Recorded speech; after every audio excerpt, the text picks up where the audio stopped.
Bonjour Frédéric. Et en toute logique, on va commencer par... Ça paraît tout simple, mais c'est finalement pas tellement logique puisque je vous parlais de cimetière, alors que la fête des morts, normalement, c'est demain. Mais enfin bon, c'est vrai qu'on confond. C'est le week-end. Généralement, voilà. Les pages culturelles sont donc tout de même allées faire un tour dans les cimetières. Et la nouveauté, c'est que le cimetière, lui aussi, devient virtuel, comme tout. Les jeunes, nous dit le Parisien, font leur deuil sur les réseaux sociaux. 38% des jeunes adultes ne vont jamais dans un cimetière.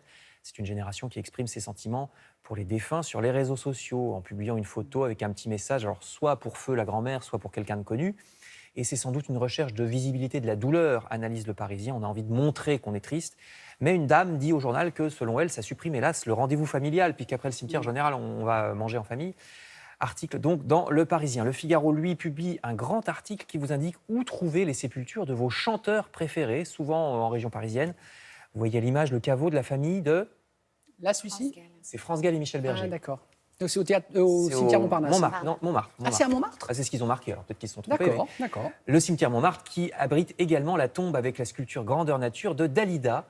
Édith Piaf, en revanche, est enterrée au Père-Lachaise avec son dernier mari, Théo Sarapo. Pas facile à trouver, parce que c'est une pierre tombale toute petite, Édith Piaf, très ordinaire. Oui. Sculpture, en revanche... Elle est enterrée avec sa petite fille, Marcel, qui est morte à l'âge de 2 ans. La petite Marcel, effectivement. En revanche, il y a une statue, vous le voyez, sur la tombe de Claude François à Danemois, dans l'Essonne. Charles Aznavour, lui, est à Montfort-la-Maurie, dans les Yvelines. Luis Mariano à Arcang, au Pays Basque. Barbara, dans les Hauts-de-Seine. Gainsbourg au cimetière Montparnasse. Johnny Hallyday, évidemment, sur l'île antillaise de Saint-Barthélemy. Ou encore Jodassin à Los Angeles. Tu as trouvé si c'est Montparnasse ou Montmartre ? Montmartre. C'est bien Montmartre. Ça m'a surpris aussi, mais effectivement, j'avais pensé Montparnasse. Mais c'est Montmartre. Et puis... sans doute plus méconnu, voici le cimetière des gens du cirque. Ce sont les pages locales du Parisien qui nous le présentent. C'est à Lizy-sur-Ourcq, en Seine-et-Marne. En photo, vous voyez le spectaculaire caveau de la famille Bouglione, avec chaque Toussaint une grosse affluence de caravanes, évidemment, puisque les gens du cirque se déplacent pour fleurir les tombes de leurs disparus. Il y avait même autrefois une messe par le prêtre des Gitans, je cite, et j'ai appris dans cet article que les Bougliones s'appelaient en réalité Baglioni. J'ignorais qu'ils avaient changé de nom.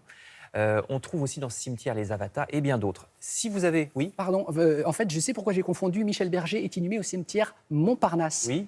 Avec, et France Gall. Et France Gall, apparemment, cimetière Montmartre. C'est étonnant qu'ils ne soient pas ensemble, et d'ailleurs. lui, je crois qu'il est inhumé avec son papa, le professeur Hamburger. Ah oui, c'est possible. Voilà. C'est possible. Pardon, je referme la parenthèse. Non, c'est bien de le préciser.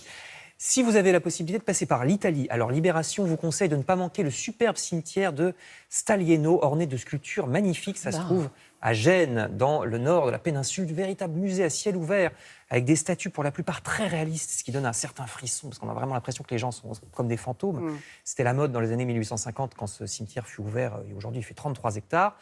Et puis, si vous voulez vous remonter après tout ça, c'est un peu éprouvant, n'oubliez pas, nous dit le Parisien, que c'est aussi, jusqu'à dimanche, le Salon du chocolat. Ça n'est pas que la Toussaint, voilà, c'est au Parc des Expositions de la Porte de Versailles à Paris pour reprendre des forces après la visite des cimetières.